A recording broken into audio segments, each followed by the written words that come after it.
Thank you all for coming in. This is our first night indoors after a wonderful summer on the rooftop. I appreciate you guys all being here. My name's Derek. I've been a part of Praxis for going on 5 years now. I remember back when we used to meet in the courtyard out by, what do we call that area now? The children's area, I guess, on the other side of the church here. I'm a chaplain at the hospital. If you're ever in the ICU, I'm really sorry. But I will be the ICU chaplain for 7th and 8th floor in the new hospital there.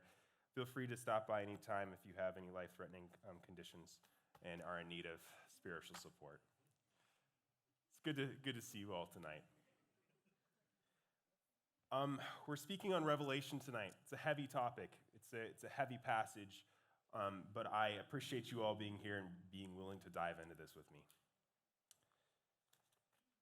I am proud of my grandfather for choosing atheism.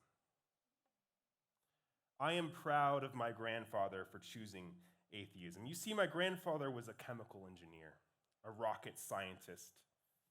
He worked on the propulsion system and steering systems for the Apollo 11 moon landing project. Once, when we were a few years ago, when we were in the San Diego Aerospace Museum, he took me up to the capsule that landed on the moon. He pointed to it and he said, "This is what I designed.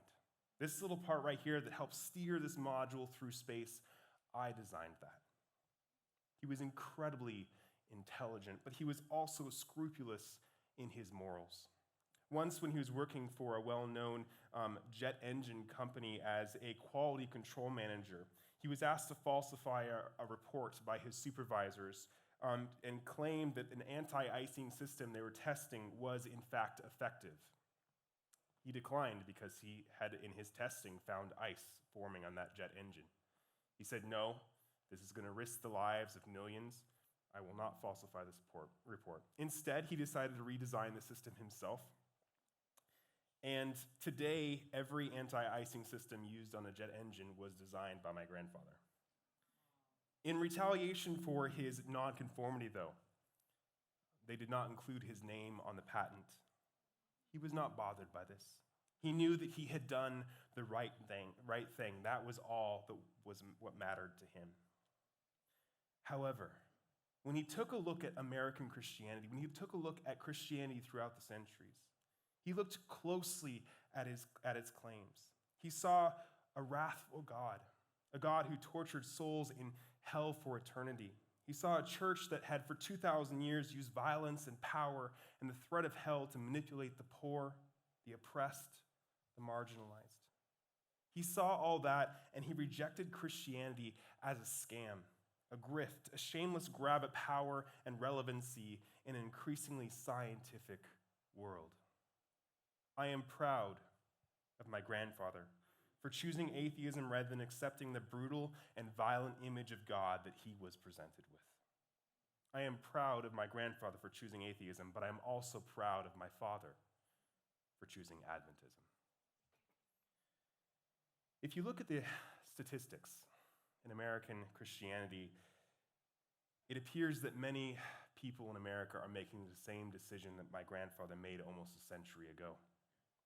50 years ago, 90% of America identified themselves as Christian. Today, that is down to 64%. That may still seem like a lot of America, but statisticians agree that if this trend continues, American Christianity could be dead by the year 2070, a date within many of our lifetimes.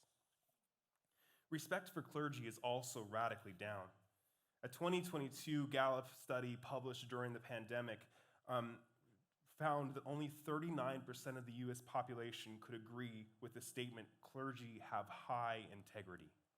Only 39% view clergy as integrous, whatever. By comparison, 89% viewed nurses as highly honest, and 77% viewed doctors as highly honest. It is clear that Christianity is facing a crisis. In my own life over the past years, I have witnessed many of my friends leave the church. I have watched them walk away from the church and also lose all respect for religious authority. In my mind, a pattern is forming. They are not leaving out of laziness. They're not giving in to temptation. They are not choosing a life of debauchery or sin. Instead, they are leaving because, like my grandfather, they are rejecting a false image of God. For too long, American Christianity has told lies about God in our theology and in our behavior. We have chosen a God of power, of judgment, of discrimination, and of control, rather than a God of persuasion and self-sacrifice.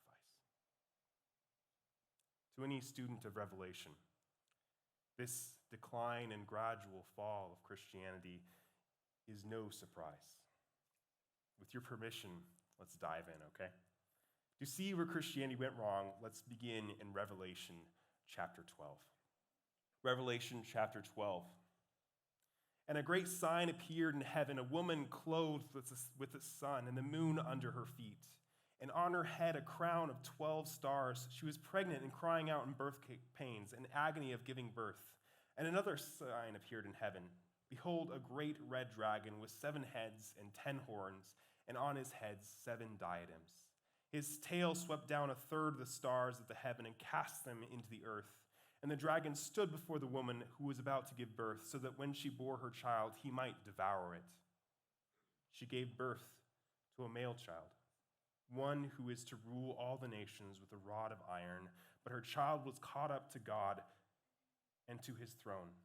And the woman fled into the wilderness, where she has a place prepared by God, in which she is to be nourished for 1,260 days. We've talked about in previous weeks that this woman is representative of Christ's church, of the church of God, standing in all of her glory. She stands tall, clothed with the sun, standing upon the moon. She gives birth to a child, Jesus, the Son of God. But in this moment of triumph, she is attacked by the dragon, the enemy of God's people, the dragon who swept a third of the angels out of the sky of heaven, Lucifer. After this baby, after Jesus ascends to heaven, she faces immense persecution. She trusts God, she's protected, and she finds a place to hide in the wilderness. The wilderness becomes her home, and there she flourishes. This harmonizes pretty well with church history if you look back at it. Following the death of Christ, the church faced immense persecution, first by the Jewish religious elite and then by the Roman government. They were forced to flee underground, and in hiding, Christianity spread rapidly. She flourished, and she eventually spread across the Roman Empire, becoming the dominant religion at the time. Several chapters go by in Revelation. We don't have time to dive into those right now. We view as Earth's history slowly undergoes what I love to call entropy, the slow degradation of society, things falling apart, the earth falling apart. It's slowly falling into chaos, and we know that it's coming to the end. The world is coming to an end. Then, as we near the end of Revelation, again we return to that wilderness. Again, in chapter 17, we return to the wilderness, trying to seek out what happened to that woman that we left out there. What happened to the woman who sought freedom, who sought safety in the wilderness? And we see that she has undergone a radical, terrible transformation.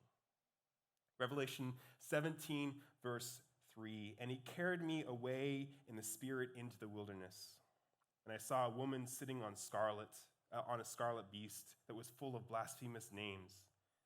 It had 7 heads and 10 horns, and the woman was arrayed in purple and scarlet, and adorned with gold and jewels and pearls, holding in her hand a cup full of abominations and the impurities of her sexual immorality. And on her forehead was written a name of mystery: Babylon the Great, mother of prostitutes and of the earth's abominations. And I saw the woman drunk with the blood of the saints, the blood of the martyrs of Jesus. When I saw her, I marveled greatly. John the Revelator, as he's witnessing this vision, he marvels greatly. He's seen this woman before. He recognizes her. This was the perfect, pure image of the church that had fled in the wilderness, attempting to flee persecution. And now, what happened? The persecuted, faithful woman we left in the wilderness has been transformed into something terrible. The oppressed has become the oppressor. God's church now has a new name: Babylon. In the ancient world, Babylon was a name that struck terror into its surrounding nations. It was a symbol of oppression and destruction. The world lived in terror of a Babylonian siege. They would come to your city, destroy the gates, destroy your people, and your life would never be the same. Babylon destroyed Jerusalem. Babylon destroyed Solomon's temple. Babylon enslaved Israel and began the great Jewish diaspora. This radical transformation of the woman from the perfect image of Christ's church to now Babylon leaves us with a haunting realization. Babylon, this final enemy of God, the final enemy of truth, will not be some secular force seeking to overthrow Christianity. Instead, the final enemy of truth, the final enemy of God, will be itself the Christian church, radically and terribly transformed from its early roots. Before we move on to chapter 18, where our text is for this actual sermon is today, I want to talk about one more thing. Along with this new name, God's church has taken up a new profession. She is a prostitute.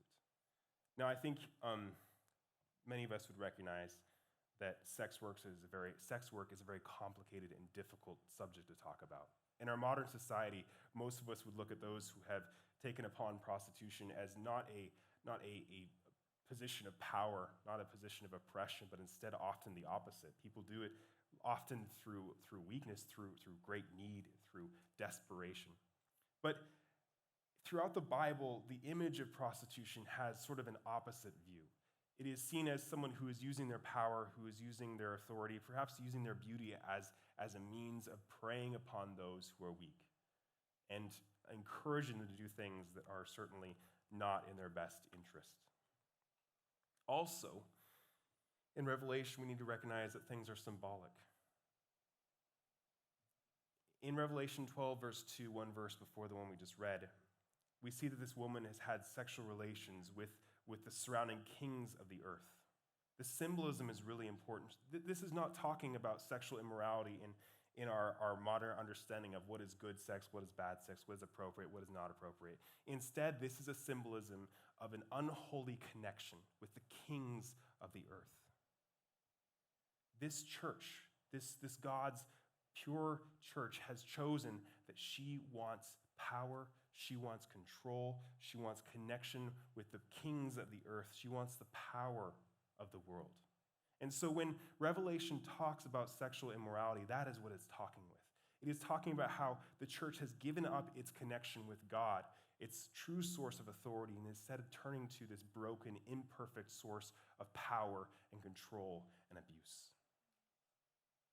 Revelation is predicting that the Christian church will seek to seduce the power of the government to enforce her will upon society. Revelation is warning us that as we approach earth's end, the Christian church, sensing its own weakness, will attempt to use the power of the government to enforce its own values upon society. When I look at America today, I already see this coming true. Because Christianity has embraced lies about God, lies about eternal torment, lies like nationalism, lies like racism, like sexism, lies like greed and the prosperity gospel. Because of these lies, Christianity can no longer persuade people to embrace it. People, just like my grandfather, see through the lies of Christianity, and so persuasion is no longer an option. So many Christians are turning to power and government to enforce their will upon society. If Babylon's lies were working, she wouldn't need force. She wouldn't need the power of the kings of the earth. Growing up in the Montanan desert, we often were very prepared to, did I say Montanan desert? Wow. Montanan wilderness. We don't have many deserts in Montana. What am I talking about? Sorry. That was a slip of the tongue. Growing up in the Montanan desert, Montanan wilderness, the Californian desert, I have moved away from my roots. This is an abomination to my forefathers. We've been in Montana since 1870, and this is a problem. Anyways, the Montanan wilderness, we were prepared for it as a kids. I was hyped. I wanted to see that bear. I wanted to run to a cougar. I wanted to see the moose, all these things. But my parents made sure I was very prepared. We had to think about what we do when we see a bear, what we do when we see, you don't usually see a cougar, those ones usually see you before it's too late. But like when you see wild animals, what do you do? Play dead. Excellent. That's number one of the number one options. We were always taught, though, that a wounded bear, a wounded mountain lion, was far more dangerous than a healthy one. You see, a wounded bear, a wounded lion, often senses itself losing power. It becomes unpredictable, it becomes violent, and it is quick to lash out and attack. Christianity today is wounded. We are at a tipping point. Religiosity and respect for clergy are at an all-time low. How will the wounded animal of Christianity react? Will we grab for power? Will we force others to conform because we cannot convince? Revelation predicts that we will. That's heavy. That is what's coming. That's not the end of the story.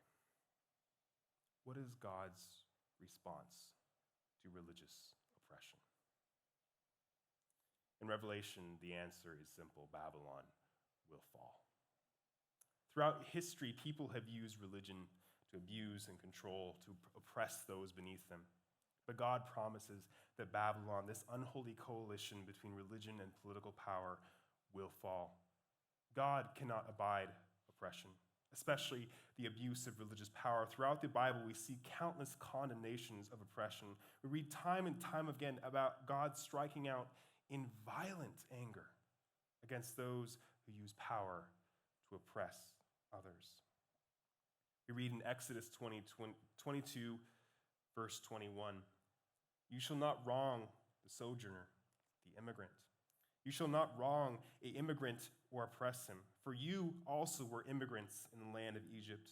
You shall not mistreat any widow or fatherless child. If you mistreat them, they will cry out to me, and I will surely hear their cry, and my wrath will burn. And I will kill you with a sword, and your wives shall become widows, and your children fatherless." Amos 2, verse 6, "Thus says the Lord, for 3 transgressions of Israel, and for 4 I will not revoke its punishment, because they sell the righteous for money, and the needy for a pair of sandals."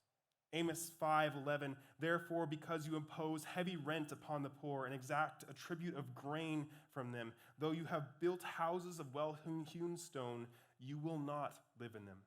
You have planted pleasant vineyards, yet you will not drink their wine." Jeremiah 22, verse 3, "Thus says the Lord, do justice and righteousness, and deliver the one who has been robbed from the power of his oppressor. And do not mistreat or do violence to the stranger, the orphan, or the widow, and do not shed innocent blood in this place." The most poignant example of God's wrath in the Bible, to me at least, is the story of Jesus casting out the money changers in the temple of Jerusalem. In Matthew 21, we read of a Jesus filled with rage, storming the temple. I imagine him bursting past the temple guards, heedless of their challenges. Wielding a makeshift whip, he went from table to table, violently interfering with the commerce undergoing there. You see, it was the height of the Passover. Almost 500,000 Jews had gathered from all around the world to worship in Jerusalem. For many, it was economically impossible to bring their own animals to sacrifice, and so local religious leadership had seized on this opportunity to exploit the impoverished worshipers. They set up systems in the courtyard there, charging exorbitant rates for temple-approved animals and denying all other animals as impure. What was supposed to be the high point of the Jewish yearly worship cycle was now the most lucrative and exploitive moment for the religious elite. And Jesus was enraged by this. The passive teacher who encouraged his followers to turn the other cheek now brought down the wrath of God. God hates religious oppression. This finally brings us to tonight's passage, Revelation 18, 21 through 24. Let's read it. Then a mighty angel took up a great stone like a great millstone and threw it into the sea, saying, "So will Babylon the Great, the city, be thrown down with violence, and will be found no more. And the sound of harpists and musicians, of flute players and trumpeters will be heard in you no more, and the craftsmen of any craft will be found in you no more.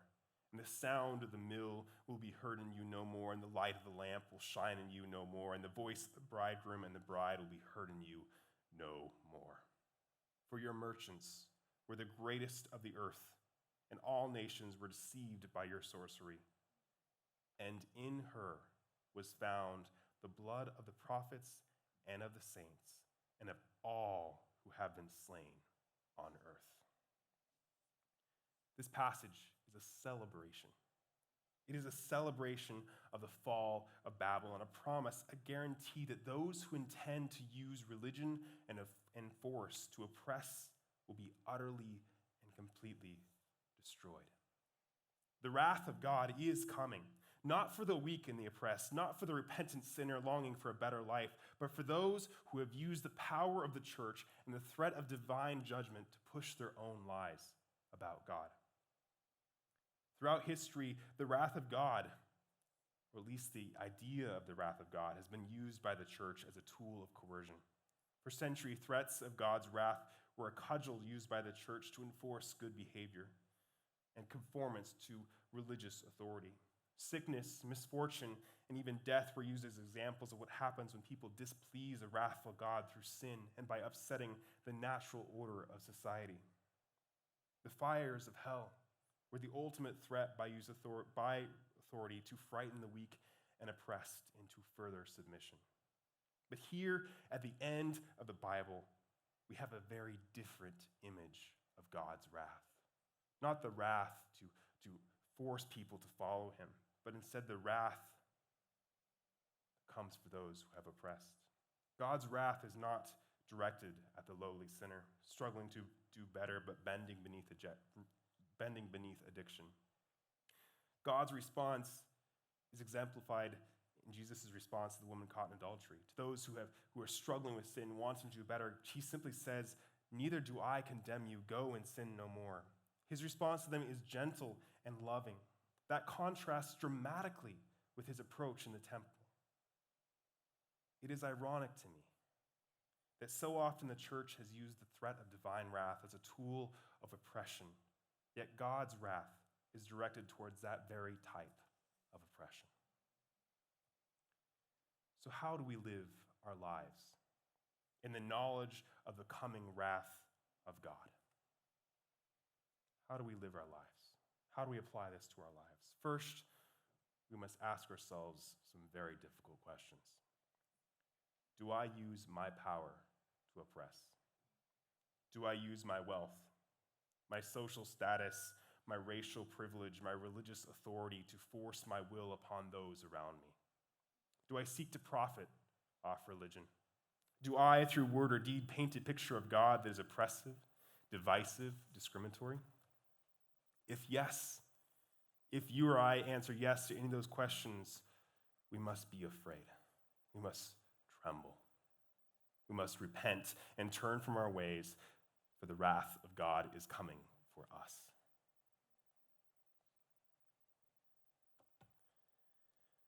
At the beginning, I told you guys I was proud of my grandfather for choosing atheism. But I also want to emphasize that I am proud of my father for seeking out God and for finding truth in Adventism. Adventism is not perfect. Those of you who know me well will know that I have seen Adventism at its worst. I have wrestled with my place within it.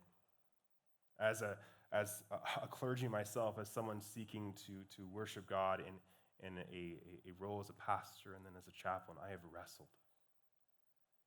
I have seen how guilt and judgment were used in my church to manipulate others. I have seen Adventists seek power and control through religion. And yet, I have chosen to stay.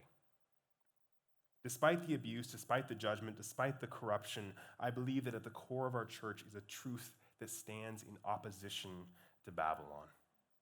truth that calls for a separation of church and state, truth that condemns attempts to force worship or moral conformance upon society, truth that shows an image of God who does not torture, who does not call for blind obedience, a God who condemns consumerism and corporate greed through the doctrine of the Sabbath, a God who promises that he will return soon to bring an end to injustice and abuse and the corruption of authority. And so, in light of God's coming judgment of Babylon, how do we live knowing that religious abuse will not long endure? How do we live in light of ultimate justice? I remember waking up on my 26th birthday, May 27, 2020, to videos on my Instagram and TikTok feed of an unarmed black man held face down on the ground as he was slowly suffocated under the weight of Officer Derek Chauvin's knee. I remember my outrage building as I watched a bystander, an off-duty firefighter, an EMT like me. At the time, I was working as an EMT. As this firefighter attempted to beg the officers to let her check to see if this man, a man named George Floyd, was still breathing. I remember hating the smug look on Officer Thau's face as he arrogantly held back bystanders, threatening further violence if they tried to intervene. I remember being astonished at the casual look in Officer Chauvin's eyes as George Floyd's life slowly faded away. It is not every day that you watch a man die. And the collective trauma and anger prompted protests and violence across our nation, across the world. This anger was only intensified by the fact that this has happened many times before. You may remember names like Trayvon Martin, Eric Garner, Tamir Rice, Michael Brown, Breonna Taylor, to mention only a few. It is worth noting that the central social movement, Black Lives Matter, started not as a result of Trayvon Martin's death, but only after his killer was set free. In many of these instances, protests broke out in force only after the legal system failed to bring about justice. But by 2020, May 27, my birthday, many Americans had lost hope in the American justice system to hold powerful police officers accountable. And so on May 28, 2020, a vast gathering of protesters besieged Officer Chauvin's police station, the Minneapolis 3rd Precinct Police Department. Police leadership there thankfully read the writing on the wall. They left behind the building, and shortly after, protesters broke through the barricades and burned the building to the ground. Those protesters there that day had lost faith that any justice would come for Floyd's killers.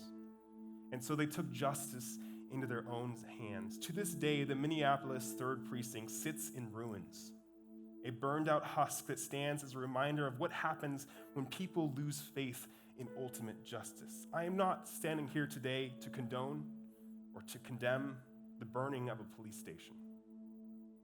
Nor do I cast shame on the protesters who lost faith in the American system of justice. I empathize with their desire to seek justice even in the symbolic destruction of a building.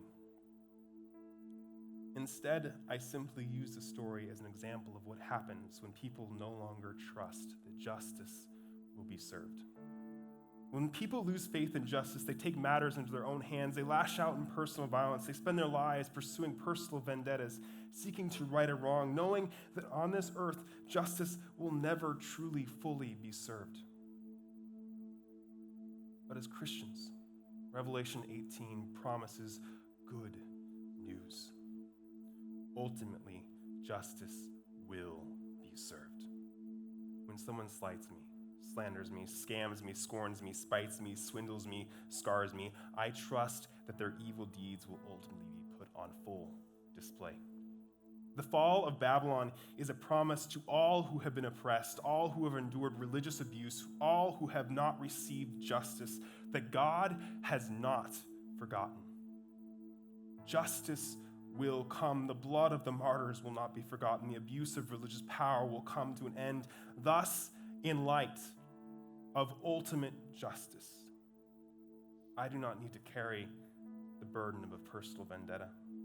I do not need to seek revenge Certainly I can set boundaries. Certainly I can push for social change, for reform, for accountability. But the burden of punishing those who have hurt me, I can leave up to God, knowing that his wrath is on my side. Instead, I can simply respond, fallen, fallen, is Babylon the Great, and rejoice that God's ultimate justice will